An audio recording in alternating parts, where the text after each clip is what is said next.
Ben, salut la gang! Attends, il va placer la caméra. Bon, ben, salut la gang. J'ai comme tradition au mois de juillet de concentrer mon émission sur les femmes. Puis en 2015, c'était Jannick Lausier que j'avais invité, mais là, en tout cas, il y avait eu une remise à cause de la pluie. Fait qu'on l'a fait ça par Facebook, voyons, Skype. Puis là, ben, en 2016, l'an passé, c'est Mirka qui est venue faire son petit tour pour parler d'enseignement alternatif. Mais là, aujourd'hui, maintenant, le 5 juillet, très belle journée en passant, il mouille pas. Très content. Même demain, il mouille pas, fait que j'ai pas de stress pour ce soir, dépacter mon équipement. Fait que tout ça. Fait que là, j'étais en train de dire quoi, tout ça, je me suis mélangé moi-même. Ben, c'est ça. Fait que je fais pas exception à la règle aujourd'hui en ayant deux invités Fait que tout ça dans une minute. Et là, c'est moi qui fais toute la technique.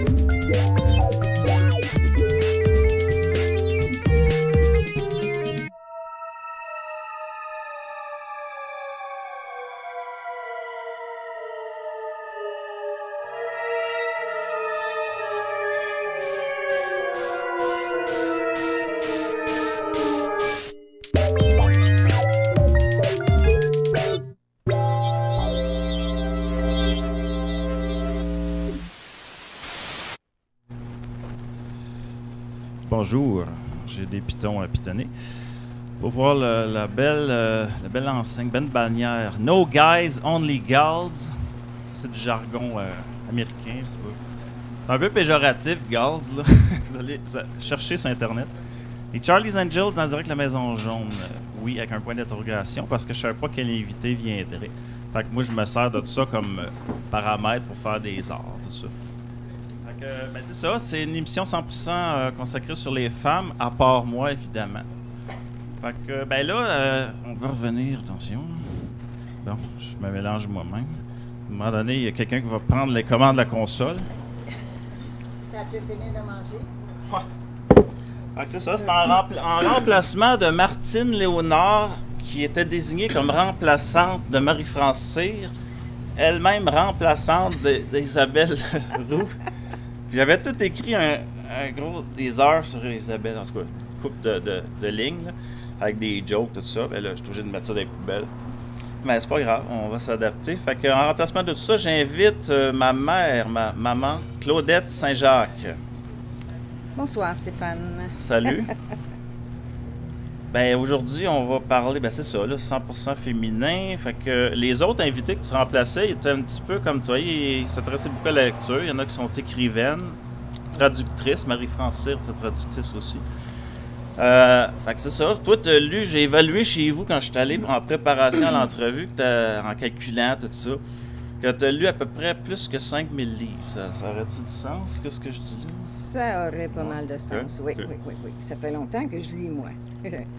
J'ai commencé, les premières fois que j'ai eu le nez dans un livre, je devais avoir à peu près 7-8 ans. Okay. Même quand j'étais jeune, à 6 ans, aussitôt que j'ai appris à lire, je lisais la presse.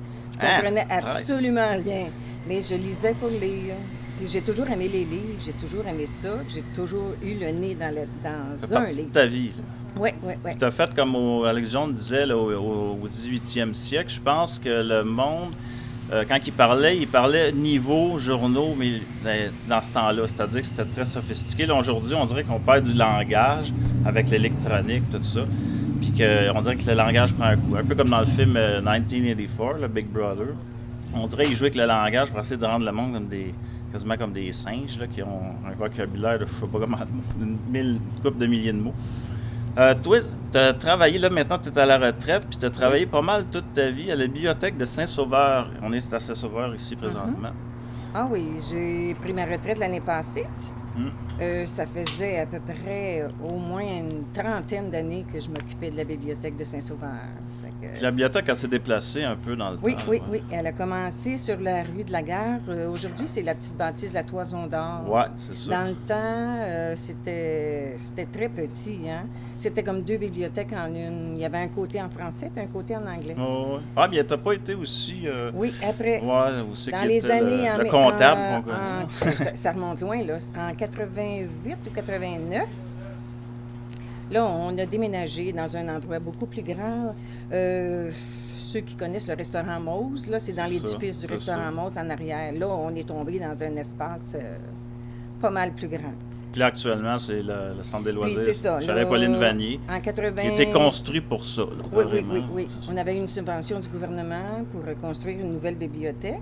Ça, c'est en 1900...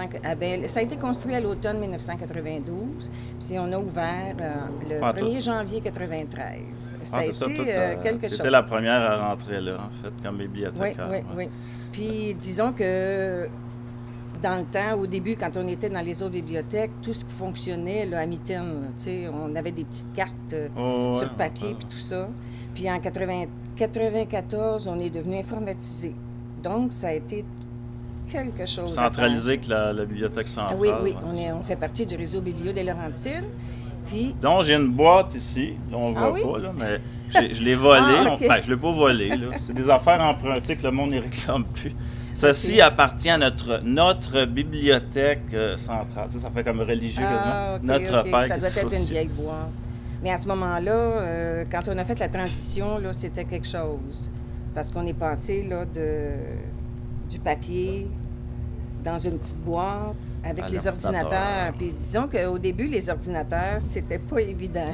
Tout était Unix. Unix, c'est un bon système, mais c'est comme le fond noir avec des lettres. Oui, mais c'est parce que ça plantait souvent. Oui, c'est ça. on avait bien du plaisir. Dans ce temps-là, il fallait que j'aille un téléphone pas loin puis appeler à la Bibliothèque centrale pour demander, qu'est-ce que je fais? Là, c'est bloqué, tout est arrêté. Puis là, il me disait, mais tu vas dans le DOS, là, je sais pas trop comment ça s'appelait dans le temps. Fais tel mouvement, telle affaire. Puis, c'était quelque chose. Mais tu sais, aussi de faire la transition. Tu touchais à tout, tu faisais pas juste toucher à des livres. Tu touchais un petit peu. C'est le fun d'être boss, tu étais vraiment patron, puis je sais, là, je sais pas mal ton affaire, c'est que tu t'occupais pas mal de... Même physiquement, avec les livres, des grosses boîtes de livres, tu disais des fois, j'étais fatigué, puis on s'imagine pas que c'est fatigant. C'était manuel aussi, là. Il y a bien du bruit, tout d'un coup.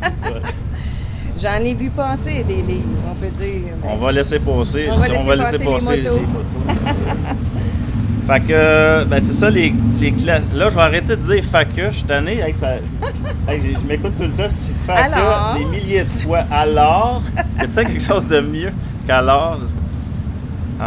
Alors, on va parler de ta jeunesse. Toi, tu t'intéressais aux classes. Hey, donc, c'est une parade. Non, je pense que c'est une parade de moto, là. Pas grave.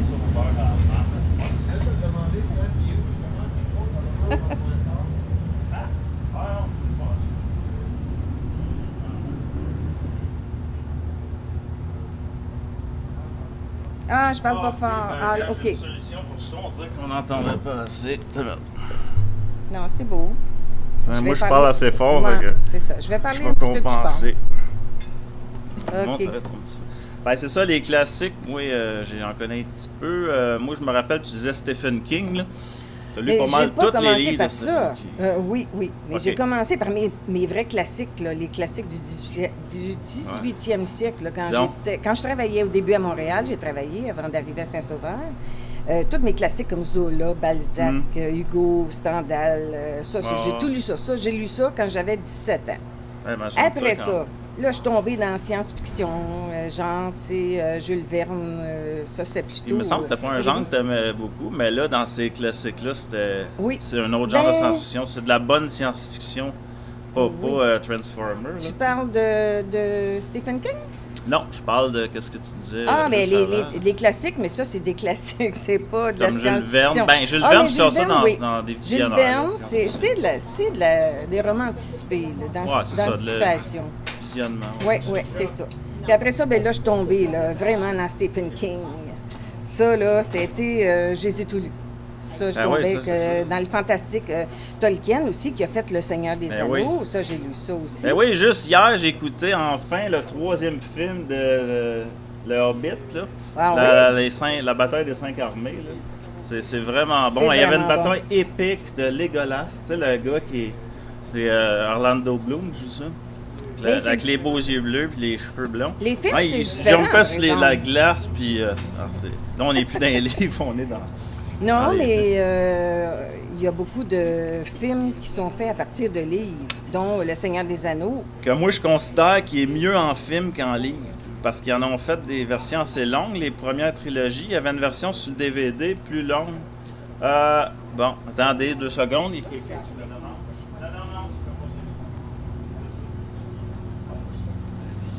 Je regarde ici. Je donne des petits cours en même temps. Ben, c'est ça, là, les classiques. Il y a une autre série que j'ai lue, puis même, c'est une série de 14 volumes de Terry Goodwin. Terry Goodwin. Goodkind. Goodkind, c'est l'épée de vérité. Ça, là, c'était quelque chose. Là, vraiment. Je me rappelle, tu m'as parlé de ça. 14 volumes de ça, puis c'est vraiment dans l'imaginaire au complet. Ça. Ah oui, c'est du fantastique aussi. Okay. Mais il y a aussi Bernard Werber, justement, j'étais pour t'en parler. Là. Moi, j'aime bien Werber, là, les fourmis. Là. Oui, il a commencé par les fourmis. Et après ça, lui, il a dû lire à peu près au moins une vingtaine de volumes, puis dont la trilogie des dieux. Ensuite, il y a Le Papillon des étoiles, La troisième humanité, Les Thanatonautes. Les Thanatonautes, c'est dans les premiers. Là. Ça m'a vraiment. Oui, mais les fourmis, c'est avant. Le cycle de fourmis, c'est avant. Après ça, c'est arrivé avec les Thanatonautes. Il marche par série, c'est ça. Oui. Puis dans les derniers, je crois, attends un petit peu, je pense Regarde que tes notes, prends le temps de regarder tes... Oui, La troisième humanité, ça c'est le volume... Non, il me dit rien, lui, ben non, ça c'est... c'est sorti... Ben, c'est quand même pas si nouveau que ça. C'est quand même sorti en 2013. J'ai l'impression qu'on est dans un restaurant, là. Mais vraiment, là... La trilogie des dieux, les fourmis, ça c'est... Ben, moi, je pense que c'est les fourmis, comme tu disais, en premier. Après, il y a les Thanatonautes. Puis après, il y a peut-être une série entre les deux. Après, il a vu que ça pognait beaucoup les Thanatonautes, fait qu'il a fait la série Alors, il a fait la série Les Dieux. C'est ça. Mais il y a une autre trilogie, je pense, qui s'appelle Silo, de Hugh Howey. Ça aussi, c'était pas mal dans le genre science-fiction. Tu sais, c'est comme, par exemple... comme si la fin de la Terre, puis là, bon, les gens vivent dans un silo, mais... ben ça, je t'avais dit, quand tu m'as parlé de ça, que ça me faisait penser à THX 1138 de George Lucas. C'est son premier film universitaire, mais qui est fait avec un budget assez bas, mais il l'a refait aujourd'hui à son goût, là, vu qu'il y a de l'argent. Puis ça, c'est vraiment très bon, parce que dans les films dystopiques, le genre, c'est le contraire d'utopique. Utopique, c'est un monde parfait. Dystopique, c'est un monde... comme d'enfer, là, de contrôle fasciste. En ce film-là, THX, ce qui est extraordinaire, c'est que c'est le seul film qu'on voit pas l'ennemi, on l'identifie pas, on sait pas qui est l'ennemi, c'est l'homme l'ennemi. Il y a eu une catastrophe, il est allé habiter au fond de la Terre, il est pogné dans sa routine de travailler dans le nucléaire pour donner l'énergie, mais il n'y a jamais personne qui est allé voir s'il y a des oiseaux, si la nature est revenue, puis c'est seulement que ça finit le film. Ça finit sur la très bonne musique de La Passion selon Saint Matthieu de Bach, remixé un peu à sa manière. Puis il met toutes les il y a un bout de collé ensemble, La Passion, c'est vraiment cool. Oui, c'est vraiment. Puis là, il était pas supposé d'avoir d'oiseaux. Je veux juste rajouter un détail, c'est que quand ils ont tourné, c'est Robert Duval, je pense, qui est un acteur des années 70. En tout cas, que lui, très bon acteur, il n'était pas disponible pour faire la dernière scène parce qu'ils ont trouvé par hasard un beau coucher de soleil, je sais pas si c'est en Californie. Puis là, il dit... Moi, George Lucas, je vais le faire. Hey, à peu près 1 kilomètre de là, tu vois-tu c'est qui l'acteur? Fait que je dis, ça peut être n'importe qui. Fait que lui, il s'est mis là. À un moment donné, il y a un oiseau qui est passé. Ils ont rasé de le couper au montage. Mais il dit, on l'a laissé là. Ça fait penser à moi, je laisse des erreurs pour montrer que oui, il y a un espoir, il y a de la nature. Fait que, petite parenthèse fermée. Là. Pas bouffer ton temps, Claudette. Non. Mais ça a été ma période de livres fantastiques. Mais après ça, moi, oui, mais j'ai lu de toutes sortes de livres. Puis là, j'ai beaucoup lu de livres historiques. Ouais, des romans historiques. Ça, présentement. Ça, j'aime ça parce que on apprend beaucoup de choses, surtout sur le Québec, là, c'est sûr. Là. Tout en se divertissant. Oui, puis c'est ça, j'en ai lu un dernièrement. Parce que pour ceux qui ne savent pas, c'est qu'un roman historique, c'est une partie romancée, mais tout basé sur un décor, des faits vécus. Oui, comme les auteurs, comme, admettons, Jean-Pierre Charland, qui a écrit Les Portes de Québec.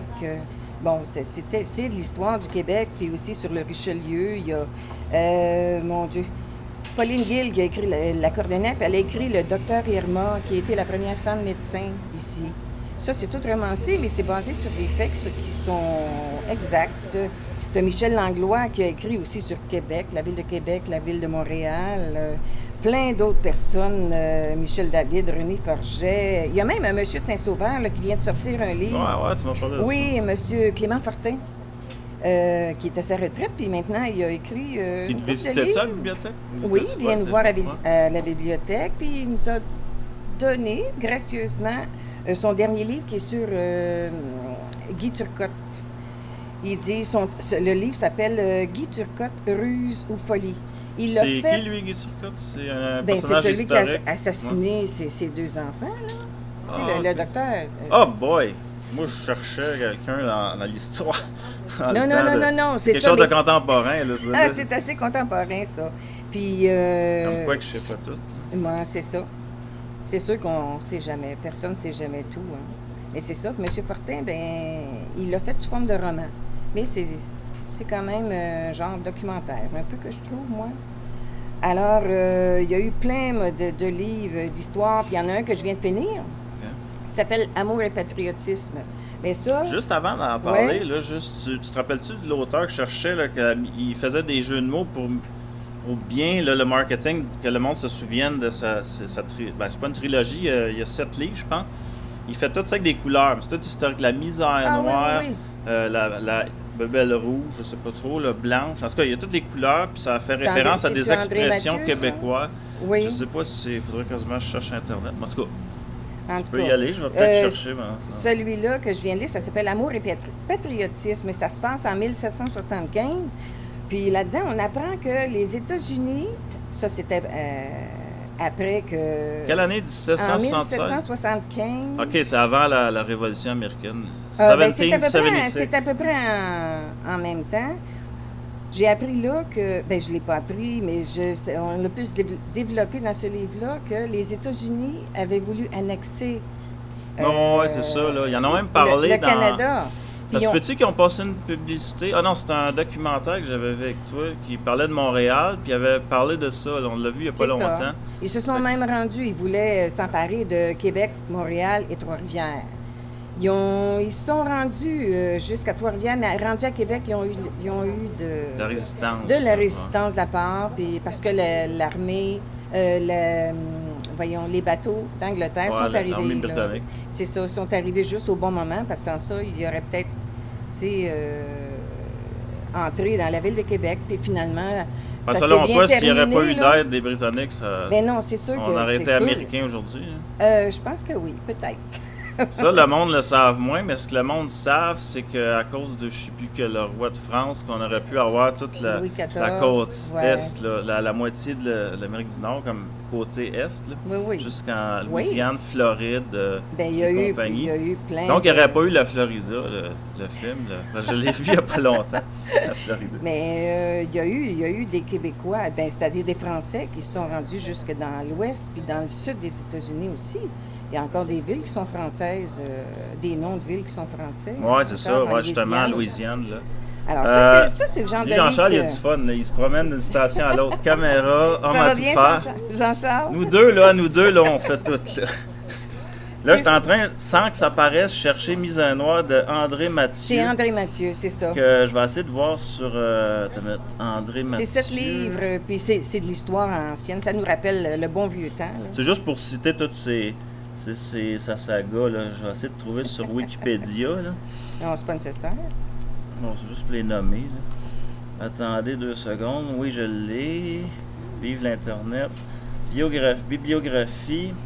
Bon, c'est la saga des Grégoire. C'est ça. Il y a 7 tombes. La forêt verte, c'est pas les bonhommes, ça, là. La maison rouge, la moisson d'or, les années grises, les nuits blanches, ça c'est une belle expression, la misère noire, le cheval roux, Fait que je trouve que c'est quand même... Oui, c'est original, il y a eu une bonne idée de de... faire des titres comme ça. En tout cas, il y a eu plein d'auteurs là, qui écrivent sur des romans historiques. Et aussi, j'aime beaucoup lire aussi, mettons, des polars, ben des suspens.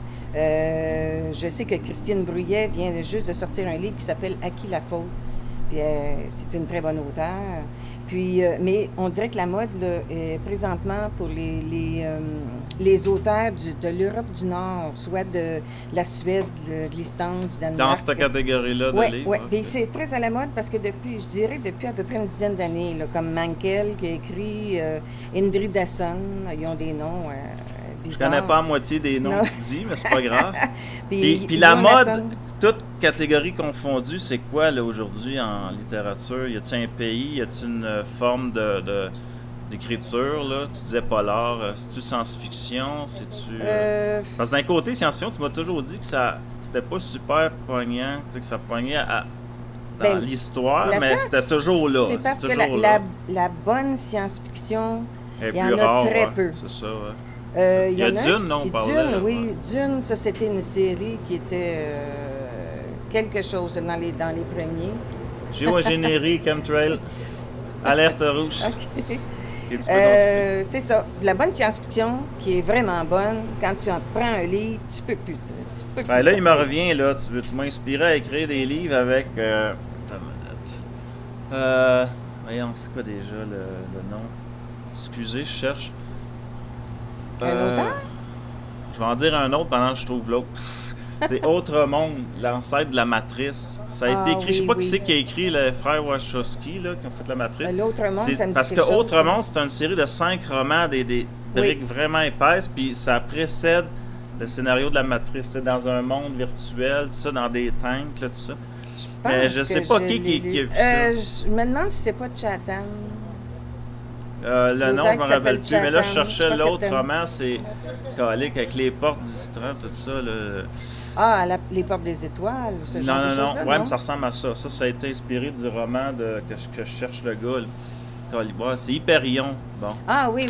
C'est qui, lui, l'auteur? Ah, mon Dieu, là, j'ai un blanc, là, mais je sais. Toute la série Hyperion, je l'ai lu aussi. Ça, c'est de la bonne science-fiction. Mais c'est rare, de la bonne science-fiction. C'est pas comme, admettons, tous les romans qui sortent, là. Tu m'avais dit ça, là, lis ça, puis ou après que tu as lu ça, tu dis, tu pourrais m'écrire, toi, de la science-fiction. Fait que les polars, les suspens, puis moi, je lis aussi des biographies. Des essais, j'aime beaucoup. Là. Mettons comme le dernier essai de Boucard Diouf, là, les XY, je ne me souviens plus. Oui, c'est vraiment... C'est les générations? Oui, ça mais je ne l'ai pas lu encore. C'est pour ça que je ne peux pas vraiment t'en parler. Non, mais tu es très bien préparé, là, en passant. Là. Ben, je dirais que là, je viens de terminer. On l'a bon, ben, on a besoin d'un zoom, cam shot. Non, attends. Hey, mon papier. Attends, on va me déplacer. Moi, je vais zoomer naturellement. Ça s'appelle François, Seul contre tous. Arnaud, attends, il y a un collant. Ça, j'ai ça quand il colle le collant. C'est moi qui l'ai collé, là. Arnaud Bédas. François, Seul contre tous. Moi, j'ai remarqué le graphiste, il est photographié avec d'autres mondes, puis il est comme bien en avant. Il est même en avant de la lettre. Oui, mais ça, c'est parce que dans ce livre-là, François, c'est le pape, naturellement, il dit « Seul contre tous ».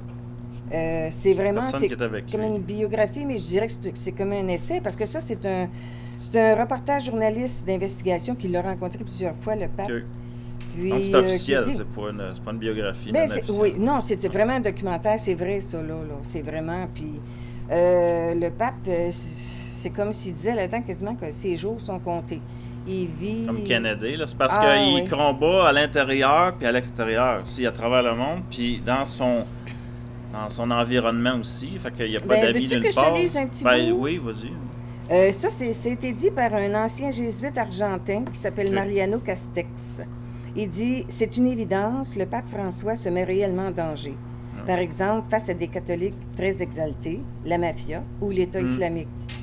En s'attaquant aux injustices sociales, à la pauvreté, à l'économie qui tue, ça on le sait, et bien sûr à la mafia et au crime organisé, il suscite chez les plus intégristes une vraie culture de la haine. Ce pape a tout renversé, analyse le procureur Nicolas Gratteri. Il met en cause des pouvoirs qu'engrenés depuis longtemps, mais restés puissants. Des opérations suspectes passant par la Banque du Vatican avec des pays étrangers, eux-mêmes bases de terroristes, ont été signalées. C'est pour ça qu'il faut être attentif. Ces pouvoirs ne sont pas prêts à être non, c'est ça, ces personnes-là, ces pouvoirs-là ne sont pas prêts à être abandonnés. Oui, c'est ça. Puis ils disent que ça ressemble quasiment à un scénario de film catastrophe. Ah, ouais. Alors, mieux que Dan Brown et Ange et Démon. Ah oui, vraiment, là, c'est quelque chose de lire ça, là. Et qu'est-ce qui est plus dangereux, là, l'État islamique, dans tous ceux que tu as nommés comme menace? Oh mon Dieu! Il me semble que c'est plus l'État islamique que la mafia. Peut-être. Bien, c'est sûr mafia, ils ont réglé un peu les terroristes veulent l'assassiner, pourtant, c'est eux autres qui engagent la haine. Le pape, il ne fait pas rien de ça. Oui, mais le pape, il dit que... Ouais, qu'est-ce qu'il dit, là? Ben, ils disent que, tu sais, de tuer par la religion, tu sais, de se servir de la religion pour tuer, c'est du satanisme. Fait que juste le fait de dire ça, ça le rend un peu vulnérable. On revient dans les versets sataniques de Salman Rushdie, là, qu'il y avait eu une fatwa sur lui qui était condamné à mort. Si tu le voyais à travers le monde quelque part, tu avais le droit de... Oui. Mais en tout cas, j'aimerais pas ça être à sa place parce que c'est quelque chose. C'est vraiment quelque chose. À part ça, ben... C'est quelque chose à ajouter? Sur ça, ben moi, je dirais que j'aime les beaux livres aussi, puis c'est le temps, là, ces temps-ci, c'est le 375e de Montréal. Donc, il est sorti quelques beaux livres, là, dont Les traces de l'histoire de Montréal, par Paul-André Linteau et d'autres auteurs, puis Une histoire de Montréal. Puis c'est vraiment ça, ce qu'on appelle les beaux livres. Ce sont des livres avec des images, des belles photos, des images, puis tout ça. Disons que... Mais c'est ça. Fait que ça veut dire que moi, je peux te dire que je suis une amoureuse de la lecture et une amoureuse des livres. Mais c'est sûr que la lecture numérique... Oui, c'est vrai, on n'a pas parlé encore. Tu peux y aller. Ben, juste avant... Oui, vas-y. Oui, parce que moi, j'ai trop la hantise qu'il y a un problème.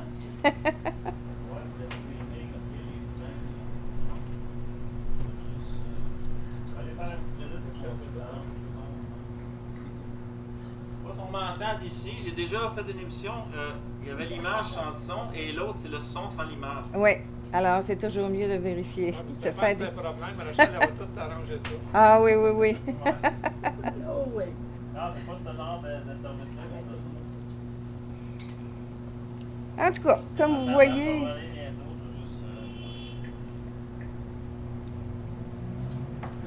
Non, c'est pour pas avoir tout fait ça pour rien, là, Claudette. Ben non, ça... Si on m'entend parler, là, ça veut dire que c'est positif. Et toi? OK. Faut-tu t'attendre? Ben, j'attends, là, un peu. De toute façon, on est trop stressé, puis tout ça, on prend le temps. Y a Prenez une pause de silence. Il n'y a pas de stress à y avoir, là. Attends. Bon, ben c'est ça. En tout cas.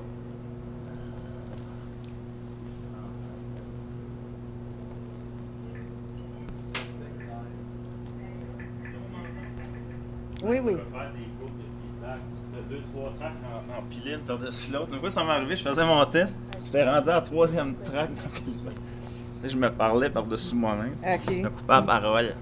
Des fois, je coupe la parole au monde. Puis, je peux pas trop couper la parole, là. Non, c'est parce que c'est toi qui me critiquais là-dessus. Oui, là, c'est vrai que tu coupes. Faut essayer de pas trop couper la parole au monde. C'est un peu comme, comment ça s'appelle, le papa et maman, là. Comment ça s'appelle? Tu sais qu'il y a un talk show, là, la barbe, là, Meunier, Claude Meunier. Oui, ben c'est ça. Là. La petite vie, Ben, si tu veux, on pourrait terminer sur ça. J'ai jamais vu quelqu'un timé comme toi parce que j'ai marqué 26, puis je te mens pas, là, c'était c'est 26 parfait. tout à l'heure. Hein, j'ai l'habitude. Là, Rachel elle vient prendre le relais. Alors, est-ce que tu veux que je te remercie beaucoup, Claudette. Tu voulais pas que je t'en parle du livre numérique? Ah non, vas-y. De toute façon, elle n'est pas pressée, là, elle est bien assise. Non, je vais terminer là-dessus. Je pense que le livre numérique est là pour rester. Mais je pense aussi que les livres vont rester parce que j'ai jamais vu autant de parutions depuis qu'il y a des livres numériques. Cette année, là? Non, je dirais depuis quand même un petit bout, là. Okay, parce que les livres numériques, ça ne date pas d'aujourd'hui. Mais je dois dire, moi, j'ai remarqué ça dans le temps que je travaillais, là. Je me demandais comment ça se fait. esprit. Ils sortent tellement de titres, c'est quasiment toi, incroyable. Toi, tu avais de la misère à quasiment choisir. Je sais que quand tu travaillais, tu avais un problème de gouvernement que les autres, ils te donnaient un délai trop court. Tu avais un gros montant d'argent, il fallait que tu cours un peu comme le concours avec l'épicerie, là, le panier d'épicerie, il faut que tu mettes le plus possible d'affaires. C'est à peu près ça. Parce que quand on a la subvention, on a une subvention du gouvernement du Québec. Puis souvent, elle arrive en retard. Et on a à peu près comme 1 mois pour dépenser un gros montant d'argent. Fait que là, c'est la course. Là, on s'en va à la librairie, puis il faut acheter, là, puis c'est des journées de temps, là. Puis essayer de pas choisir n'importe quoi, quand même choisir des bons livres. Mais à la bibliothèque, ici, on a des bons livres. Ça, c'est certain. Puis même, je dirais, pour les enfants... Bon, promotion, bibliothèque... C'est vrai, mais pour les enfants aussi. Parce que dans mon temps, ils n'avaient pas de beaux livres de même. Mais les enfants, là, ils ont un choix. Il y a à peu près 7-8 000 livres. Mais c'est ça qui est con, là, aujourd'hui. On a tout d'en face, là, avec les films. Oui. Puis là, on a des super beaux livres, mais là, on dirait que le monde est rendu plus loin, à une autre place, que tu te dis, hey, moi, si j'aurais eu ces livres-là pendant que j'étais petit, j'aurais capoté. Mais j'aurais capoté. Là, on dirait qu'on est en compétition avec l'Internet, tout le kit. Non, je pense que tout peut aller ensemble. Il y a de la place pour tout le monde.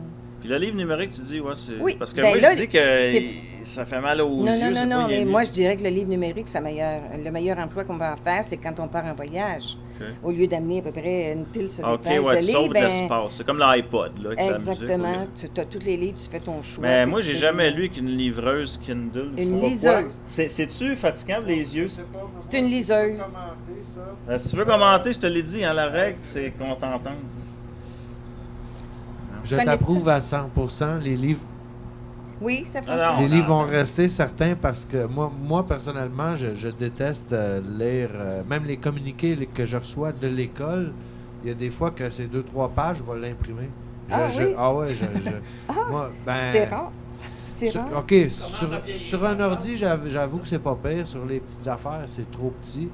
Oui, mais j'ai vu des gens qui utilisent les genres de trucs exprès pour lire, là, dans lesquels tu downloads tes livres. Puis oui.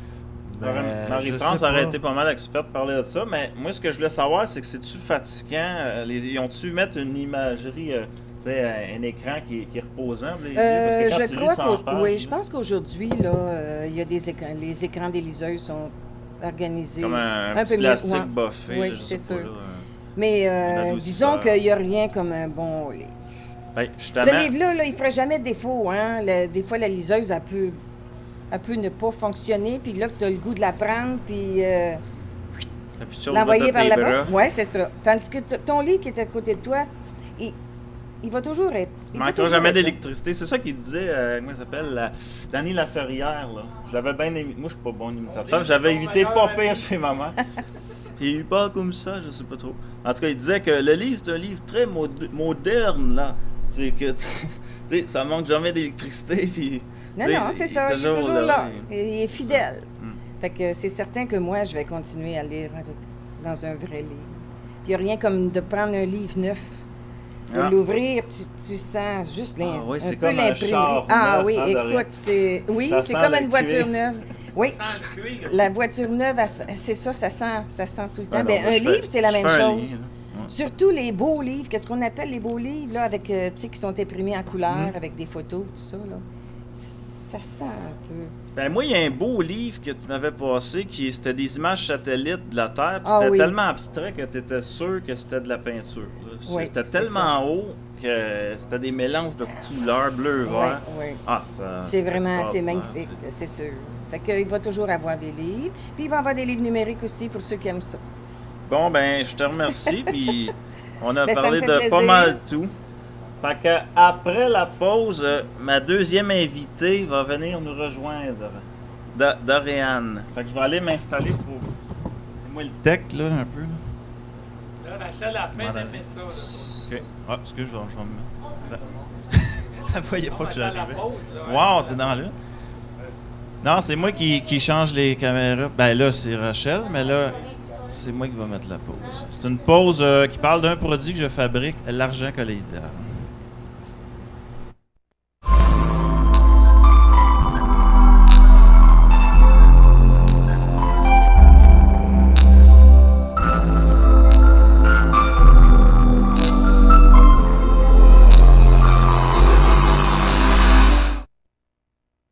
La tombe d'argent est reconnue depuis des milliers d'années par plusieurs cultures comme étant un antivirus, antifongique, antibactérien, antiparasite naturel qui nous a été donné par la nature.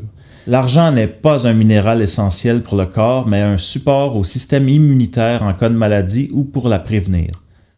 Je conçois une eau d'argent colloïdale et ionique de manière artisanale depuis 2010. Depuis ce temps, je consomme régulièrement mon produit jusqu'à aujourd'hui. J'utilise un procédé de fabrication électrolytique à inversion de polarité électronique sur une tension de 31 volts appliquée sur des tiges d'argent 9999, pur à 99,99%. L'eau déminéralisée utilisée pour mes deux produits sont respectivement Pharma.eau, qui est certifié USP, United States Pharmacopoeia, et Québec.eau.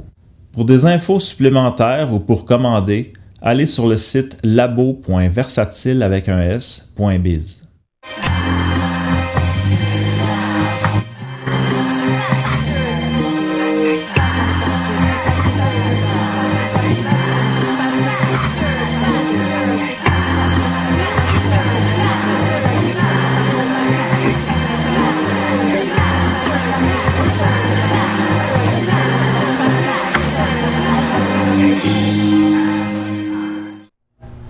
Bon, on est de retour. Attendez. Bon, ben, il y a 3 ans... Attends, la caméra est où? Attends, on va. Oh, Jean-Charles. Oui. Refais un coup, hein. Ça, c'est des petits problèmes techniques. Bon, il y a 3 ans, jour pour jour, Jean-Charles, ici présent, caméraman et homme à tout faire comme moi, avait interprété sa chanson « L'ami de mon frère ».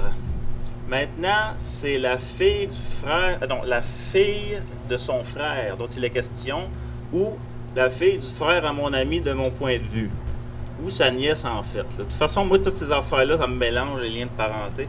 Fait qu'on va inviter la deuxième gaz de la soirée, Doriane Léonard Saint-Hilaire. Bon, salut! J'ai bien fait ça, là. Ouais. Là, c'est vrai, là t'es-tu hors de ton corps? Ouais, j'aime pas tu ça. flottes, profite-en, flotte. T'as-tu entendu tout à l'heure la petite musique Harder, Faster? Ah non, t'as pas eu le Pas temps, vraiment, t'étais assez non. parti. C'est parce que j'ai pris soin de prendre des petites musiques qui ont rapport avec les sujets. OK. Vu que t'aimes les affaires automobiles, j'avais une chanson que j'avais faite, Harder, Faster, Deeper, puis je pensais que je l'avais inventée avant Daft Punk, tu sais, Harder. En tout cas, il y a une chanson de moi. Je pense que c'est eux autres qui l'ont inventée avant moi. Fait que, ben c'est... Ah, j'ai dit encore, fait que... Donne-moi une claque à chaque fois que je dis fait que. C'est alors. Alors. Bon, ben on voit que tu aimes les costumes de mascotte. Oui. Fait qu'on va aller regarder une photo sur l'ordinateur, Rachel. Je vais juste... Attends une minute. Moi aussi, j'ai de l'ajustement à faire, là. Bon. Là, je pourrais pas lire mon affaire, là. Ben, en tout cas, on voit le Frosted Flake, là. Il y a aussi Luigi de Mario Bros. Ouais. Et la petite boîte en carton de bonhomme qu'on voit dans la chanson C'est de dis-le donc encore. LMFAO. Ah, j'ai jamais garde de dire ça. LMFAO. Jamais garde de le dire. LMFAO. Ok, LMFAO, ok. Qui est quoi déjà le titre? Tu vas m'aider. Hein? C'est quoi le titre de la chanson? Je m'en rappelle pas. Je pense que c'est Il y en a Party un Rock. c'est... Ouais, c'est Party Rock. Ouais. Anthem. L'hymne de Party Rock. Fait que, on l'a assez vu, Rachel. Bon, à chaque fois que je fais cette erreur-là, j'enlève ma photo, puis là, tout part, mon texte avec. Ouais, tu veux-tu un verre d'eau? Je me suis pas occupé de toi bien. C'est-tu correct? C'est correct, je vais en Ok. prendre. Fait que là, c'est moi qui aura plus d'eau tout à l'heure. Pas grave. Bon, ben, gars, on a vu que t'aimais les costumes. C'est toi qui les fabriques? Oui, moi puis mon ex. OK. Qu'on s'entend bien encore super bien. là. OK, tu continues à faire des costumes avec? Ben, pas à date, là. Quand Ok. Halloween s'en vient, là. OK. Ah, On c'est a cool. fait une tête de panda, on a fait une tête de lapin crétin, on a fait Lapin une crétin. tête de dead mouse, puis LMFAO. Ouais, t'as une tête de Dead Mouse. Tu viens Ouais. de vendre mon punch de ma prochaine photo Oups. avec ta tête de panda. Fait qu'on va aller voir ça. Attendez, là. Ah, attends, juste avant. Attends une minute. C'est moi qui me mélange. là. Bon. Attends une minute. Ouais, c'est ça. Je voulais juste dire que j'avais le goût de faire des comparaisons. Fait que On le voit bien. Ah non. On aimerait savoir, ouais, l'ordinateur. Non, mais bonne, Rachel. Elle savait rien de ça aujourd'hui. Elle a tout appris ça aujourd'hui, la console. Là, on voit la tête de panda fabriquée par Dorian et son chum. Et regardez maintenant!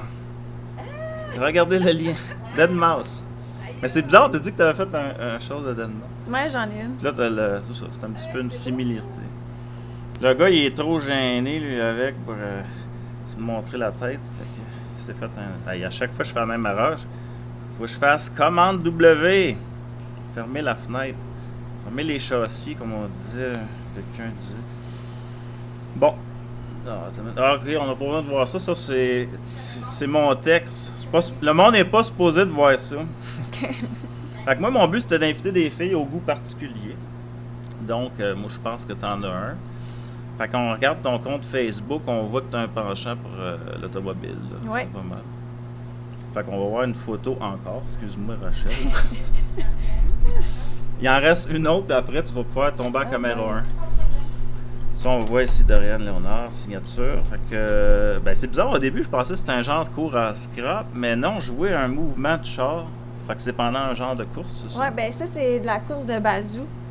OK. C'est pas de la drift, là, c'est vraiment de la course de bazou. Puis ça jump, ça se rentre dedans, un peu comme du derby. Ouais. On voit ça C'est ici ça. dans le fond, là, ici, Ouais. c'est que ma souris bouge. Il y en a un qui jump là en arrière. Là. Ouais. Non, Si je peux me permettre, Stéphane, je connais pas ça ben, mais je pense que c'est j'ai manqué ce que vous disiez juste avant, peut-être c'est ça que je vais dire. Pas grave. Je pense que c'est des passionnés aussi de patenteux d'auto. C'est du monde qui ont leur auto, parce que c'est pas n'importe qui peut avoir un bazou vieux comme ça puis le mettre sur la route. Fait que c'est des gens qui y travaillent puis que c'est leur passion d'arranger puis de faire la course puis de faire leurs affaires puis c'est tout du monde pas mal. Puis je l'ai rencontré en plus pendant le reportage, merci Jean-Charles, que j'ai fait avec Dorian à Mirabel à Icar. OK, on peut revenir. Ah, si je fais la même erreur encore. Il me reste une chance. Il me reste une chance. J'ai 4 fois. Non, c'est parce que ce fichier-là, il s'ouvre avec la même affaire, la même application. Hey, écoute, ça fait dur mon affaire. Hein. Faut pas que ça a l'air lu, puis ça a l'air lu. Tu sais. Bon, ben, ça vient d'où ça de toi? Attends, je vais lire. Ça vient d'où de toi ou quelqu'un d'autre de tes amis? Pourquoi tu as ça? Ben, ça vient d'où? Depuis que je suis tout petite, je pense. Les films Fast and Furious. On va en parler Mon tout à l'heure. père, il avait une moto. Ma mère, quand elle était enceinte, elle embarquait sa moto. Fait que peut-être que ça a fait de quoi, je sais pas. Ouais, du côté de ta mère, c'est-tu autant du côté de ton père? Hein? Plus? Non, je sais pas vraiment d'où exactement ça part. Ça vient un petit là, peu de mais- toutes sortes d'affaires, tu sais. Mais depuis que je suis toute petite, là, je découpais des revues de motos, de chars, je mettais ça sur mes agendas scolaires. Puis je sais pas pourquoi, ma mère a toujours dit, t'as toujours trippé ses autos. Bon, Je sais pas ça. pourquoi. À partir de... C'est pas mal jeune, moi, c'est ça? Ouais, vraiment jeune. Ben, justement, tu aimes la photo, prendre en photo les bolides. On va voir, excuse-moi Rachel, une autre photo encore. Photo de Dorian qui... Photographe. Ça va donner un autre coup, là. C'est une machine. C'est moi qui l'ai fabriqué, ma course. Donc c'est ça. Ouais, ça c'est un de mes amis photographes qui a pris une photo de moi. Ok, ouais, je vois. C'est quoi Car, son nom? Ouais, C'est ça, Car Photographie. Ok, Car Photographie. Quelque chose de logo. Oui, j'ai réussi! Ben là, ben c'est ça. Là, on va faire comme mon père qui adore les autos. Dis-moi donc toutes les sortes de chars. Ah, tu peux revenir en commun. Quand tu vois le texte, là, c'est pas bon, ça. Fait, on va faire comme mon char, comme mon père, là. Dis-moi toutes les sortes de chars que tu as eu dans ta vie, là. Ah, ben j'en ai pas eu beaucoup, moi. J'ai commencé avec un Dodge Néon que ma mère m'a donné. Puis j'ai été dans la boîte avec. Il a été à scrap. Après, j'ai eu un Toyota Corolla 2003 que je ne voulais pas, mais que ma mère m'a forcé à acheter pour que j'aie un char fiable. Fiable, ça, je l'ai pas dit. Après, j'ai eu une Tercel parce qu'il était manuel, mon Corolla. Ça, c'est moins winner. Ça, semble. c'est- non, sonne, mais- ça sonne pas winner, Tercel. C'est pratique. Ouais, c'est Toyota, Ouais, c'est bon. Toyota, c'est bon. Tercel automatique pour le trafic parce que justement, je faisais mon DEP à Montréal. Dans le trafic, j'étais plus capable en photographie, justement. OK, ouais, ça, je sais pas Puis ça, j'étais vraiment plus capable. Là. Tout le temps manuel dans le trafic, je virais folle. Fait que je me suis acheté un deuxième char. Après, j'ai vendu ma Tercel, j'ai vendu mon Corolla, je me suis acheté un RSX, un Acura RSX. Je l'ai modifié, j'ai mis des mags, j'ai descendu la suspension vraiment basse. Ben oui, j'ai vu ça, je te suivais en allant sur Ricard, puis je te mens pas en arrière, là, vis-à-vis à Tincaillou, je te mens mais pas, ça, ça te chie à chaque fois, quasiment. Ça, c'est mon autre, là. Mais y a-tu quelque chose qui se mente les... Tu sais, qui te protège, je sais pas. C'est un petit plastique. Il me semble qu'il y a quelque chose, parce que ça n'a pas d'allure, en tout cas. Ouais, après, j'ai eu... Ben, mon RSX, là, il pouvait plus l'hiver être sur la route parce qu'il était rendu trop bas. Puis là, j'ai eu 2-3 Civic pour l'hiver. Puis là, j'ai tout vendu. Puis je suis rendue avec mon BRZ, puis lui, je le garde. Il a dit qu'elle n'a pas eu ben de char. Puis elle a quoi... je veux pas dire ton âge, mais... Ça me plus que... dérange pas. Moi, je me rappelle juste qu'il y avait une Camaro, celle à Jeff. Tout le monde l'a eu, ma mère, qu'on a vue tout à l'heure, ma soeur, qui reste à Montréal. Puis là, à un moment donné, on était sur le Prime, puis moi, je m'en foutais de la couleur. C'est Prime gris à grandeur. Puis je trouvais que la suspension était assez fuckée, que c'était comme un bateau sur l'eau. J'aimais ça, c'est fou.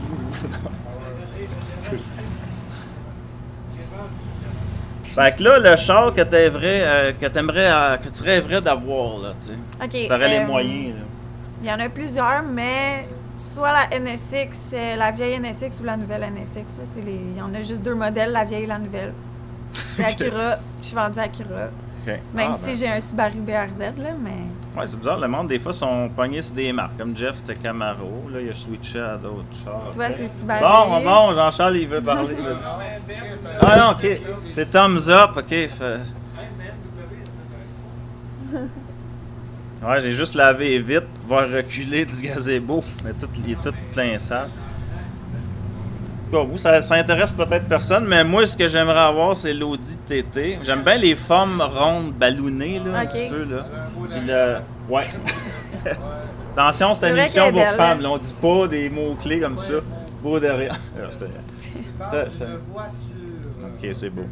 Puis aussi la Tesla Roadster, je sais pas si tu connais, la Tesla Motor en Californie, là, qui prend le nom du Nikola Tesla, qui est le génie quasiment équivalent à Einstein là, en électricité. Et c'est ça, moi je trouve que la Tesla Roadster, elle a comme 300 forces, je pense. Puis qu'est-ce qu'elle avait aussi, l'autonomie, c'était quand même pas pire. Parce que souvent les problèmes des chars électriques, c'est l'autonomie, le nombre de kilomètres que tu peux faire. Comment tu dis 300? OK, 300 km d'autonomie. Là, on va. Mais toi, c'était plus la photographie qui t'intéressait que de faire du drift ou de faire des... Ouais, là, t'es sûr de tout ça. Si quelqu'un t'offre de « Vas-y, embarque dans mon char, scrap-les », comme dans Tokyo Drift, là, le gars, il scrape le char. Là. Non. Non, OK. Non, mais je prends pas la chance de scraper le char de quelqu'un. OK, par égard à quelqu'un. Mais si quelqu'un est riche puis n'importe quoi, un millionnaire... Ouais, je le saurais, ouais. Fait que là, on va parler de drift. J'imagine, comme tu as dit tout à l'heure, que tu as vu tous les films Fast and Furious avec Paul Walker et Vin Diesel. Puis justement, Vin Diesel, je pensais pendant 1 an qu'il était mort. Je suis pas ça tant que ça, mais j'ai eu une fake news, je sais pas quoi, puis je pensais qu'il était mort. Puis là, je comprenais pas, Fast Furious 7 sortait. Je dis, des fois, les films, ils filment 6 mois avant.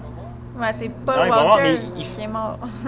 Ouais, mais justement, c'est ça, là. Puis il est mort un petit peu quasiment comme dans ses films, c'est ça? Ouais, ben c'est son frère qui l'a comme remplacé pour la fin du film. Okay. Puis ils ont pris des vieilles images du premier puis du deuxième. Ouais, pour faire du montage. En ordinateur, tu peux faire. Paul Walker, il est mort. Vin Diesel, non. Non, c'est ça. Moi, je pensais qu'il était mort. Il y avait une fausse nouvelle, mais moi, j'ai pas regardé, creusé plus loin. Puis pendant 1 an, j'ai cru qu'il était mort. Ben là, j'ai vu que ça marchait pas avec le film. Oui, un accident d'auto, c'est... Non, c'est vrai, t'as raison, parce que ça m'a pas pris, je l'avais vu un petit peu, que c'est ça. Puis, ben c'est ça, après avoir tout vu les films au cinéma de Fast and Furious, je suis sûr que là, les polices t'attendaient, tu te mettais comme dans le tapis, ou dans... je sais pas. C'est vrai qu'on dirait qu'ils attendent, en tout cas. Moi, ben c'est ça, là, j'ai dans le 6e Rapide et Dangereux, on se demande, ça, je disais ça à ma mère quand j'étais allé chez eux, il y a une scène d'à peu près 10 minutes ou je sais pas quoi sur le tarmac sur l'aéroport dans Fast and Furious 6. Puis j'ai discuté à un moment donné, elle est bien longue la piste. d'atterrissage. On dirait que ça finit plus, c'est du montage. En tout cas, c'est que ça que je voulais dire. C'est comme une piste infinie. Puis là, ils lancent les harpons avec des winches, les chars. Là, l'avion militaire, elle décolle. Je sais pas si c'est un C-130, je pense, un Hercule. Puis là, il fait des chars. Mais c'est un peu exagéré. Là. Ben, c'est de plus en plus exagéré. C'est plus vraiment basé sur les chars. Là. C'est rendu plus action que d'autres choses, je trouve, personnellement. Là. Au début, il y avait une évolution. Le gars, il courait puis il se faisait shipper à Tokyo le film Tokyo Drift. Par son père, tu vas aller vivre, tu vas aller te discipliner. Puis là, c'est le royaume de tout ça. Là. Puis, en tout cas, les pitons aussi. Puis là, il capotait. Mais là, à un moment donné, c'est ça, dans ce film-là, j'ai vu avec ton post sur Facebook que c'était l'origine du drift. Il y a une vidéo qui vient de la FIA, la Fédération internationale d'automobile, qui est souvent associée à la Formule 1. Puis là, ils ont fait la promotion de drift. Puis ils disaient l'historique, ça vient de justement les montagnes du Japon. Dans les années 70, que le pneu, il est en dehors de la route, l'engarnotte, fait que ça le faisait comme déraper. Et justement, dans Tokyo Drift, il y a une passe que, justement, il faut qu'il passe dans un stationnement intérieur, puis là, il a tout massacré le char. Là. Mais c'est vrai, comme tu dis, de fois en fois, on dirait que c'est exagéré. À un moment donné, la police est contre eux, à un moment donné, la police les engage, à un moment donné, ça vient militaire, puis que là, je sais pas. J'ai même pas vu le dernier encore. Là. C'est rendu à quoi, le 8 ou quoi? Ils mettent plus de chiffres, ils mettent des noms. des titres. Mais ça s'appelle plus Fast and Furious, c'est Fate of the Furious. Fait que c'est pas juste chose. Furious? Non, je pense que c'est Fate. Oh boy, le destin des furieux. Fate of the Furious.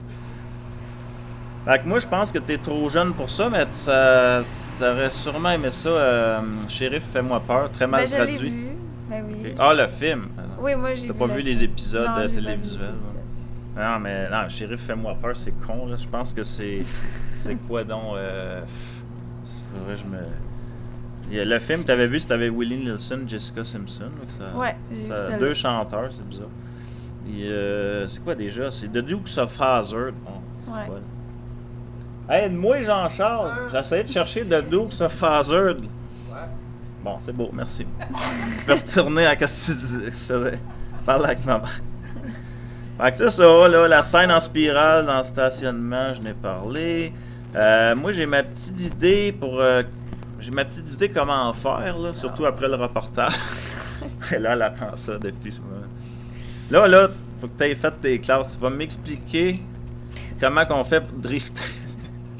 Aïe. OK, ben premièrement, il faut que tu ailles sur une piste légale de drift. Tu fais pas ça dans la rue, c'est illégal. C'est bon, tu donnes des informations qui n'étaient pas dans la vidéo. C'est bon, c'est complémentaire. Deuxièmement, il faut que tu aies un char propulsion, au moins. Parce que traction, tu iras pas loin.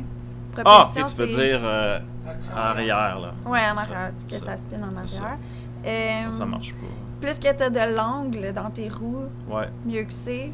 Plus que tu as de la vitesse, tu changes ton moteur la plupart du temps. Tu le modifies, tu mets un turbo. Comme la Nissan avait pas mal de force qu'on a vu, là, Icar. Ouais, celle-là, Icar, ouais. Puis il y en a une qui tournait toujours sur elle-même. Elle fait ça du balai.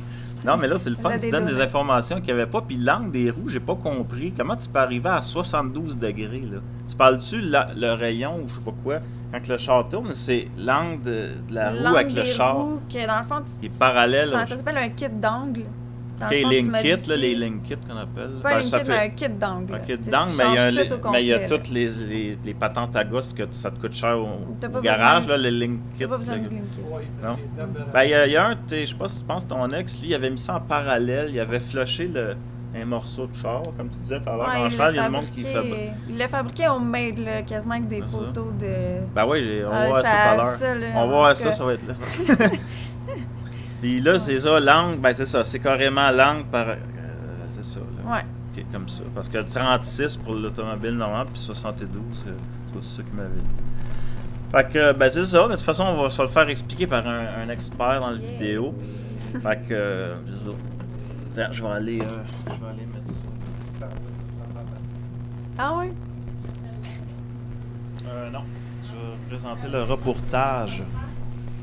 Fait que je m'assois à la console pour aller... Ah non, j'ai pas besoin qu'on me voit, là. Oui! C'est rien que pour 30 secondes, là, ça vaut pas.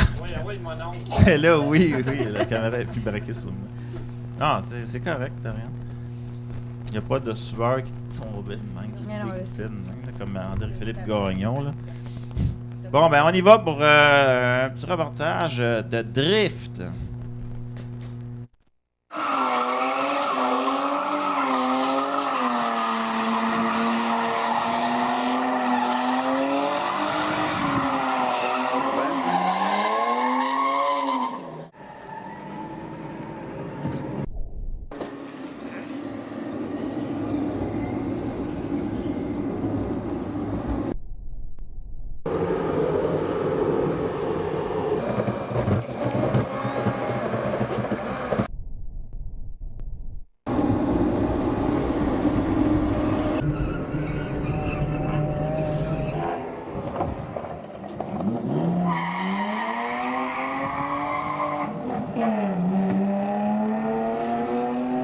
Bonjour, j'étais en train de me demander, cette bout-là inutilisée de la piste. Ouais, donc tout ça, c'est du parking, les meets sont là, les drags se passent là, le lapping en arrière. Il y a toujours sécurité, là, des ambulants. Toujours. Bon, ben, merci.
Ah, là, je n'ai pas une bande.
Pourquoi l'angle est changé? C'est pour plus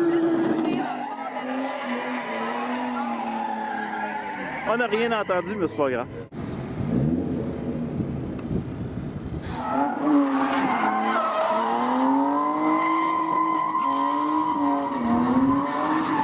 Oh, faites du balai.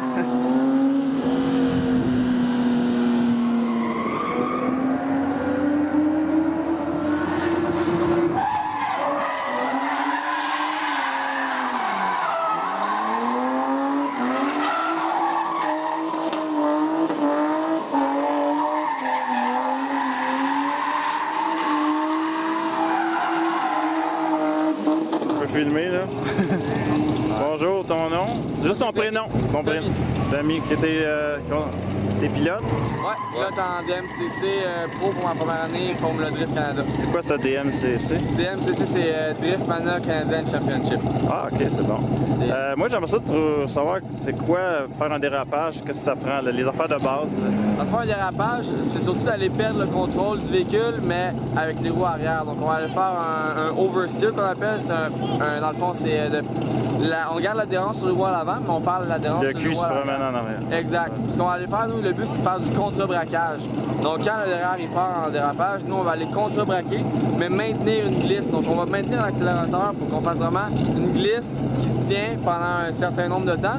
Puis en drift, nous, ce qu'on fait, c'est qu'on va aller faire des switchbacks aussi, c'est qu'on part d'un bord et on repart de l'autre bord directement en driftant, en perdant le contrôle des roues à l'arrière. Donc, on va jamais faire d'adhérence complète avec les quatre roues. On va tout le temps garder l'adhérence en avant. Le braquage en avant, tu braques à l'envers du on braque à l'envers d'où on va dans le fond avec la direction du véhicule.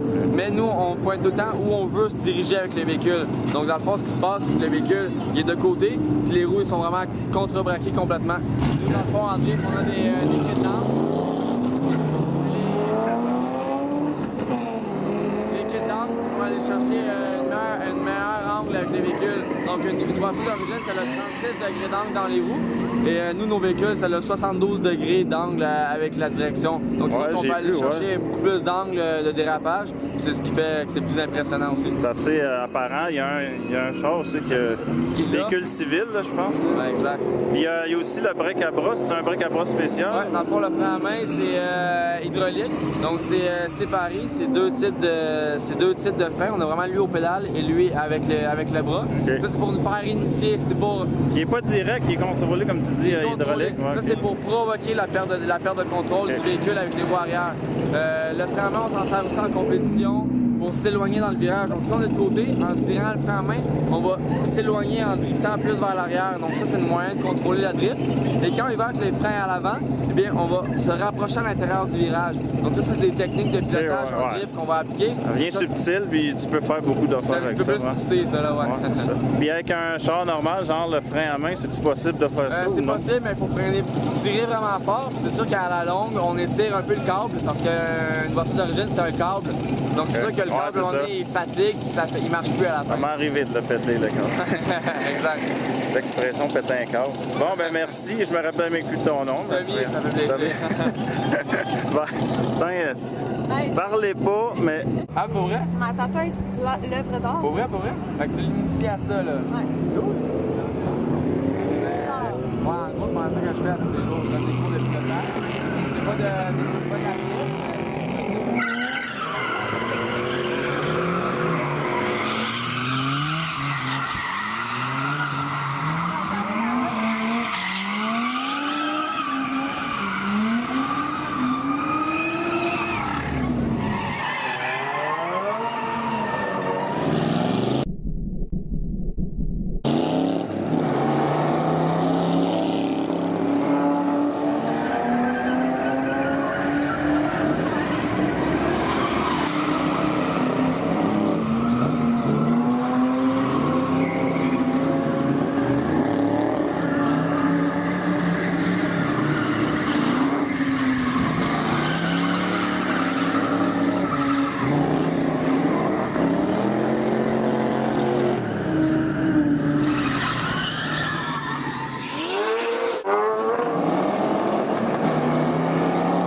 pas faire que ça.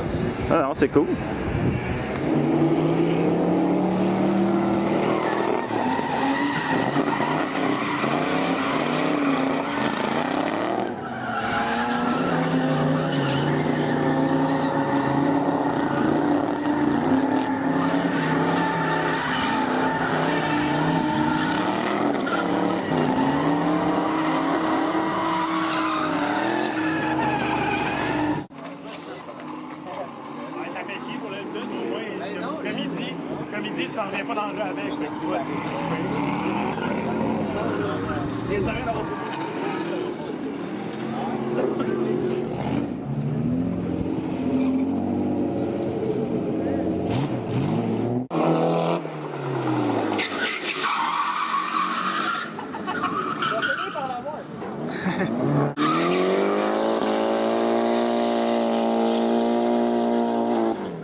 Wow, c'est beau le coucher de soleil. J'ai fait la... Non. J'ai fait la référence avec Icare, là, que le monde s'en fout, là. C'est le dieu, je sais pas quoi, là, le grec. Ben, justement, là, attends une minute. Voyons, on me voit que je fais plein d'affaires en même temps, là. Bon, ben, vous avez remarqué mon chandail vintage Camaro. Bon, ben, si t'aimes ça, les bolides... attends, je vais te le remettre caméra, laptop. Tu peux t'asseoir, Rachel. Ah, ben, attends, montre Rachel, là, qu'on... Émission 100% féminine. Émission 100% féminine. Ah, elle veut pas être montrée. Bon, on va respecter ça. Faut pas... Autant que Dorian, ça a l'air. Ben non. Bon, mais si t'aimes ça, les bolides, mon cousin Bruno, je dirais pas son nom complet, même. A conçu un prototype de course légale sur la route civile, c'est ce que tu parlais tout à l'heure, qu'il nomme la MK5, la Magnum MK5.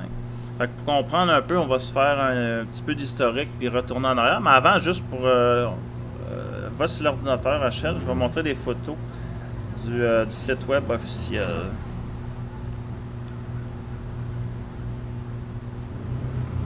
Bon. Ouais. Ça, c'est le site officiel. C'est fait en fibre de verre. Le moteur, c'est un moteur de bicycle à gaz, genre. Parce que le rapport force-poids-véhicule, je sais pas comment on l'appelle, je vais le lire tout à l'heure, à cause de ça, c'est pour ça qu'il va vite. C'est pas parce que le moteur il est très impressionnant. Je pense que c'est 4 cylindres. C'est ridicule. Puis là, il est civil parce que le minimum pour aller sur la route comme les flashers, les clignotants, pour parler français. Tu vois le derrière, très belle forme. Non, il est vraiment un beau véhicule. Il était au salon de l'auto, je vais en parler tout à l'heure. Là, on voit l'intérieur. Il y a les pitons pour style un peu Formule 1, je pense, là, pour switcher les vitesses. Moi, des fois, je m'amuse avec les cruise control à changer piton plus moins. J'aime ça, chauffer juste avec ça. Puis je pèse plein de fois. Quand je rentre dans... Bon, on a assez vu. C'est combien, ça? Je pense que ça dépend. Lui, il avait besoin d'une commande de 10 pour démarrer la chaîne de montage. Okay. En bas de ça, ça marchait pas. C'était pas avantageux. C'était pas regagnant, là, disons. Rentable. Me semble, ma mémoire, c'est bonne. Il me semble que c'est 100 000. Un peu comme la Tesla Roadster. Là.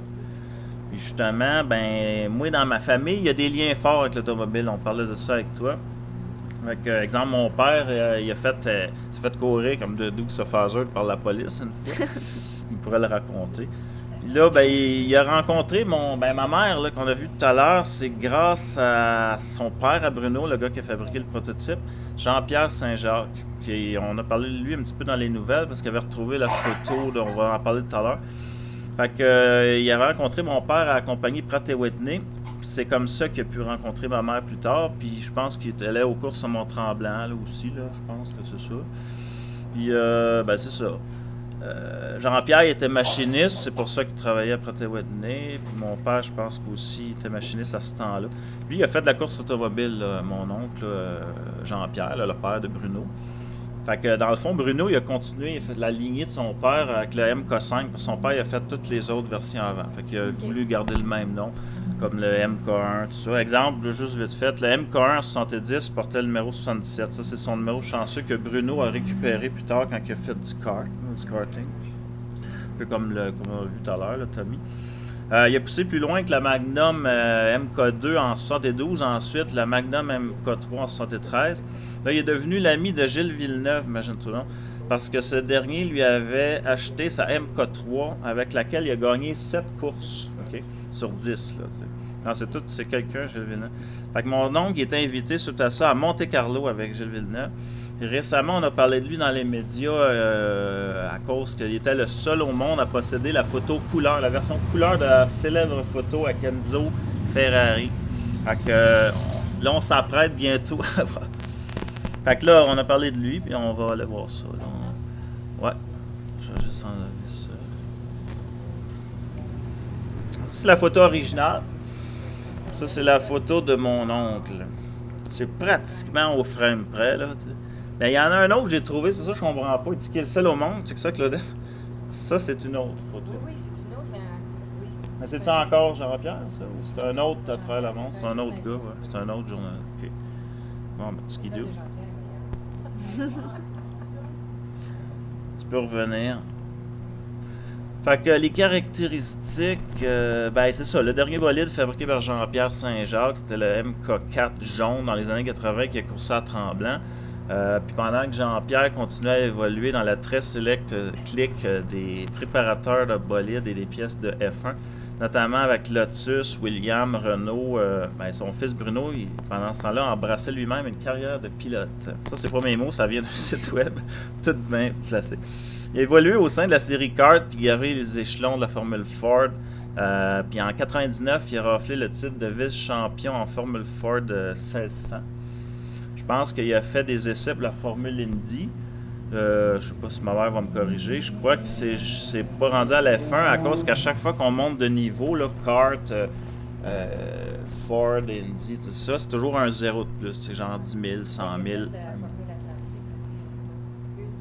Puis ça se situe où par rapport... C'est juste avant la F1. Ouais, c'est ça, après le Indy. Là, okay. Puis mon cousin, ça, j'ai vu ça en faisant ma recherche, il a brisé le record du tour de circuit ontarien Calabogie en 2013, enregistrant 1 minute 52 secondes et 14 minutes à bord à Store WF1, que je connais pas vraiment. Bon, on revient à la MK5, son prototype.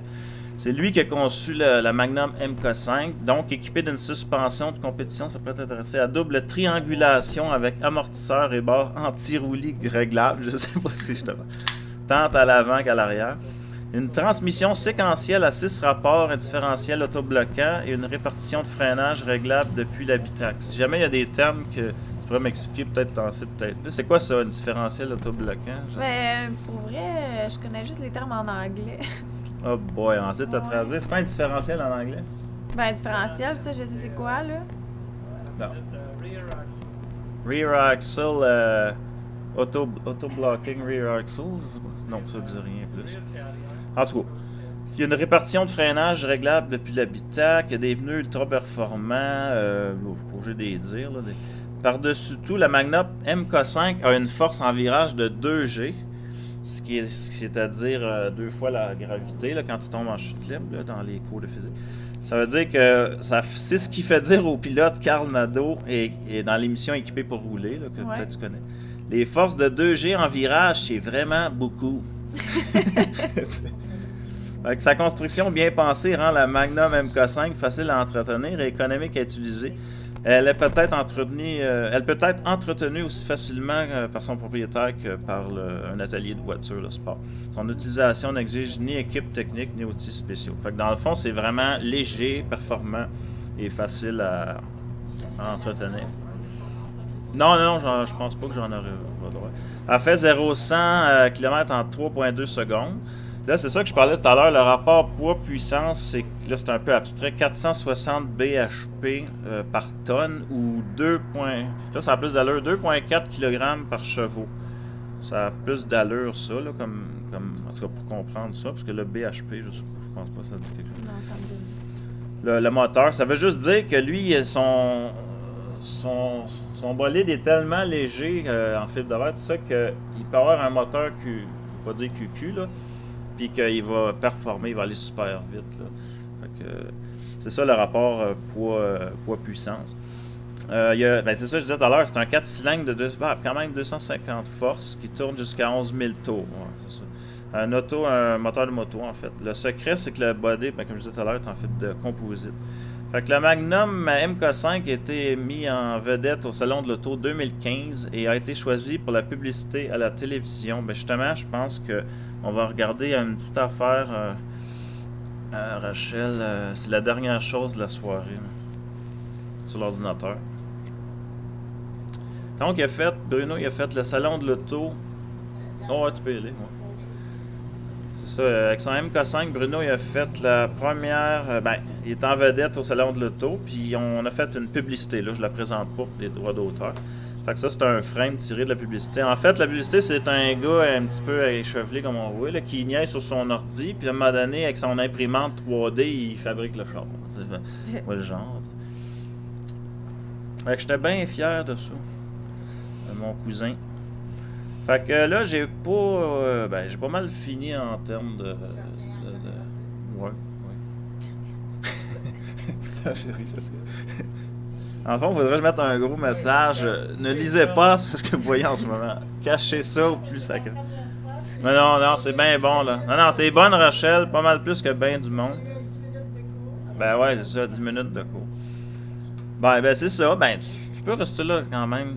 Je vais faire une petite chronique pas longtemps sur l'alcool au volant.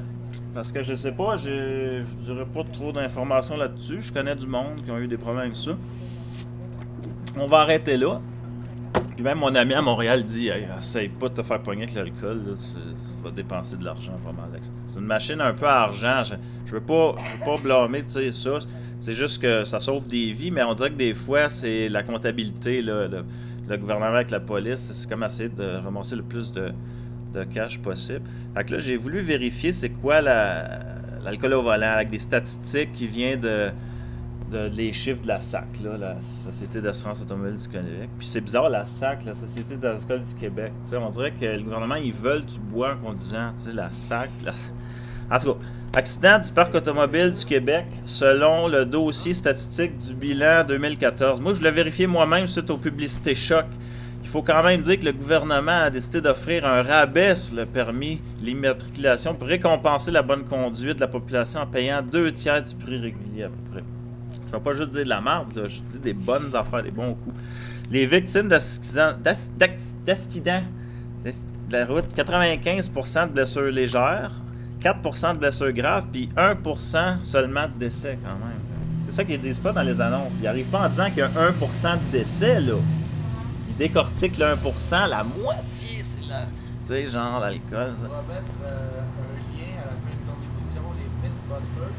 Ouais, je connais. Tester l'ivresse. Ah! L'effet de l'ivresse. Je me l'envoierai, je vais le mettre en commentaire de mon site. Ouais. Je vais pas le rechercher. Non, je vais le mettre en commentaire, ça va être plus simple. Je vais le mettre dans mes commentaires en bas de ma page web. Bon, gars, la SAC, là, il établit les chiffres de 439 morts. J'essaie de dire ça assez vite. Et le coroner chiffre à la baisse 374. J'ai fait une moyenne 391 sur 38 000 confirmant le 1% de victimes mortelles. Fait qu'en 2013, ça a l'air vraiment d'intéresser le monde, ça. En 2013, sur 185 conducteurs testés, écoutez ça, là, c'est bien important. On parle de l'alcool au volant. Jean-Charles, En 2013, 185 conducteurs testés sur 253. Il y a 58 d'entre eux qui avaient un gros taux d'alcool, puis à 74 étaient en dessous du seuil acceptable. Il était quand même dans les victimes, là. Puis là, afin d'ajouter le nombre inconnu de conducteurs non testés à haut taux d'alcool, j'extrapole 58, ça devient à 79 parce qu'il y a des trous dans l'étude, là, les statistiques. Les potentiels qui ont dépassé le taux d'alcool permis, puis les autres, 114, devient à 101 conducteurs. En tout cas, en résumé, sur les 391 victimes de décès, il y a 20%, soit 79 personnes qui avaient dépassé le 80 mg par litre, le fameux 0,08 par 100 ml de sang. Puis il y a 26%, soit 101 personnes étaient en dessous du taux permis, mais sont morts quand même. T'sais. Fait que quand même, il faut souligner ça, que même en bas du 0,08, tu peux mourir. Donc, 46, on additionne le 20% qui est en haut puis le 26 en dessous. Ça fait 46% de mortalité en 2013, soit la moitié des accidents mortels, comme je te disais tout à l'heure, causés par l'alcool. Donc, la publicité dit vrai. C'est la moitié. Sauf que ça représente 0,5 de tous les accidents de la route. Alors qu'il ne faut pas paniquer, là. Que j'ai pas ajouté, par exemple, les accidents non mortels causés par l'alcool, par exemple. Je suis sûr que les chiffres concernent surtout les conducteurs et non toutes les victimes potentielles. Je pense que l'étude, c'était juste le conducteur. Fait que là, 22% de morts sont causés, le restant, là. En fait, c'est 22% que j'ai calculé moi-même, là, de morts sont causés par la fatigue au volant. Puis si on ajoute l'alcool au volant, on obtient 68%. Fait que le 2 tiers des décès sont causés soit par l'alcool, soit par la fatigue au volant. Là, il reste un 32% de lousse qui est d'autres causes, comme la vitesse, la distraction, toutes les nouvelles affaires, le texter au volant. Ils ont fait plein d'annonces, les textes, puis là, ça va finir par dépasser le 20% de ceux qui sont morts qui ont dépassé le 0.08. Parce que là, c'est 22. C'est quoi? C'est 32? En tout cas, il me semble que j'avais calculé ça. Puis là, ceci étant dit, si nous passions à toute autre chose, soyons plus positifs, rien de certain. Non, c'est pas shit, les Rita Mitsuko, là, la haine, la musique. En tout cas. Calcul d'alcool. Bon, ça, c'est il va être un peu têteux, là. Comment calculer son taux d'alcool, whatever le drink que tu as, là. C'est sur le site d'Éducalcool, j'ai rentré des paramètres.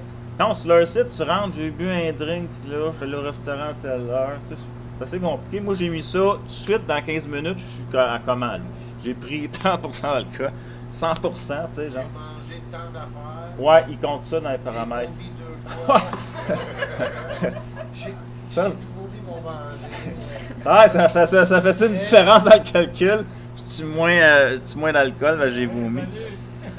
Fait que moi, j'ai calculé pour l'homme, là, je parle des femmes aujourd'hui, mais excusez-moi, j'ai pas fait le calcul pour la femme. C'est homme de 150 livres, comme moi, buvant 100 ml d'alcool pur à 100%, alors que ça n'existe pas, parce que ça s'évapore, donne 150 mg, c'est facile à retenir, 150 livres, 100 ml, 100 mg d'alcool par 100 ml de sang, ou 1500 parties par million. Là, si on veut voir si on pète la balloune, comme on dit en bon québécois, moi qui aime les calculs, on commence par connaître le taux d'alcool d'un cocktail. Mettons, j'ai fait des chiffres assez justes. 2 alcools différents, là. On va dire, on se compliquera pas la vie. Une once à 40%, genre du rhum. 3 onces à 20%, là, ça peut être une liqueur, quelconque. Donc, 4 onces au total, ça fait 0.25 divisé par 0.4, ça donne 0.1, ça fait 10, me semble. En tout cas, on va vous laisser grâce des calculs. Il faut calculer le tant de pourcent de tant de pourcent d'alcool à tant de pourcent de tant de pourcent d'alcool, la quantité. Là, il faut convertir en millilitres. 4 onces, ça fait 118 millilitres. Fait que là, on avait dit tout à l'heure, 100 millilitres, ça donnait mon 150 mg. Fait que là, on est à 118 multiplié par 100,18. Puis là, ouais, je sais que je suis pas mal calcul. Fait que là, on est rendu à 177 mg multiplié par 0,25%. Le taux d'alcool de mon drink, c'est 0,20. C'est 25. 25% d'alcool, j'ai oublié de dire le drink que j'ai calculé tout à l'heure. Fait que là, il faut que tu fasses la conversion. En tout cas, je le mettrai sur mon site. Ouais. Ça donne 44 mg ou 0,04. Donc, je suis 2 fois en dessous du 0,8. Mais qui sait qui a la patience de faire ça pendant que tu fais ça? Mais moi, je l'ai fait. Moi, je suis têteux. Je suis parti de chez Rachel. J'ai calculé mon taux, là, tu sais, dans le plan. Puis là, j'ai dit, je suis correct. Je peux prendre mon taux. T'es un bon citoyen. Sinon, quand tu vas à SAC, tu peux acheter des tests. C'est des tests jetables, ça coûte 5$. Tu souffles, puis ça te dit t'es à peu près où avec la couleur que ça l'apparaît. Un genre de test de pregnancy. Comme une genre de ballon, là, mais... Un test comme si t'étais enceinte, ouais. mais genre... Ça mais c'est-tu assez précis ou ils font ça imprécis pour que tu te pogner, pareil? 0,05, c'est une couleur. Au-dessus, c'est d'une autre couleur. Là, tu peux pas chauffer. Puis 0,08, okay, ouais, c'est ça. Il est dessus. À jeun, c'est ça. Puis tu peux pas. Fait que, ben c'est ça. C'est ce qui met fin à ça. Je remercie tous mes invités. Je te remercie, Doriane, d'être venue. T'as bien fait ça. Je vais aller encore vérifier si tout est enregistré comme tout à l'heure. La partie de ma mère jusqu'à la publicité, ça a passé. À moins que j'aille vérifier tout de suite, Moscou. Je vais le vérifier à la fin. Fait que je remercie Doriane, je remercie Claudette Saint-Jacques, ma mère, puis je remercie Jean-Charles Léonard, mon bras droit de la web télé, en direct de la Maison Jaune. Puis aujourd'hui, ben, il y avait à la technique Rachel Desrosiers. Puis en parlant de Desrosiers, il y a des roses ici, mais il y en a qui sont sortis, puis d'autres. Non, c'est con parce que moi, exemple, au mois de juin, c'est mes lilas, tu sais. Fait que là, c'est mon émission du mois de juin. Au mois de juillet, c'est les roses. Au mois d'août, là, on n'a plus, on coupait les cerisiers. Fait que c'est ça, là, je me servais de ça pour calculer où qu'on était rendu. Comment? Ben, c'est ça que j'ai dit. Non, en juin, j'ai dit que c'était des lilas. Ah, ben moi, c'est fin mai, là, avant ma fête, là. Fait que c'est ça, je te remercie, Rachel. T'as fait pas mal de bonnes jobs. Puis tout le monde, tout ça. Je vais aller voir ça tout à l'heure. Fait que le mois prochain, le 2 août, il va y avoir un spécial 100% musique. Fait que Jean-Charles est encore dans l'une, là, mais il ne sait pas encore. Il sait pas encore, Jean-Charles, que le mois prochain, il va faire un spectacle avec moi 100% musique. Fait que, ben c'est ça. Ben, bonne journée, bonne soirée. Je vais passer le générique. Son nom, c'est-tu Dorian ou Doroléane? DeLorean, ouais. T'as pas ton Wi-Fi, il est pas plugué en ce moment, hein? Je le vois pas. C'est sur Ruby. Ouais, non, c'est